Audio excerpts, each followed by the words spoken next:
քանի մարդ էր 8 հոգանոց խումբ էր համենայն դեպս ինչին ես ծանոթացել եմ դե երևի ավելորդ կլինի ասել որ այն ձևակերպումները որ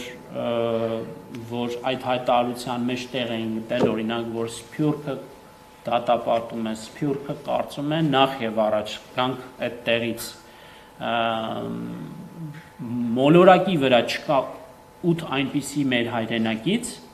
անգամ 8 ամբասիր մեր հայրենակից որոնք բացառիկ ծառայություններ են մատուցել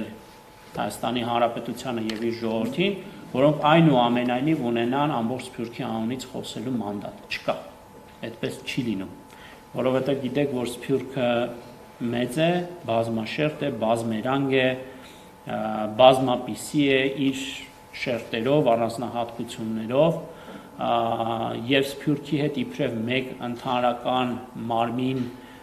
խոսելու հարաբերվել դա կնշանակի չհասկանալ, չըմբռնել, չճանաչել Սփյուռքը։ Ինչը այստեղ երկու հարց է առաջացնում ինձ մոտ, առաջին կամ տվյալ մարդիկ իսկապես չեն ճանաչում Սփյուռքը կամ շատ մակերեսային են պատկերացնում Սփյուռքը կամ շատ լավ են ճանաչում եւ մակերեսային չեն պատկերացնում, այլ խորապես ընկալում հասկանում են Սփյուռքը, բայց փորձում են մանիպուլացնել։ Բաժանորդագրվեք Արմադ մեդիայի ալիքներին YouTube-ում, Facebook-ում, Instagram-ում եւ Telegram-ում։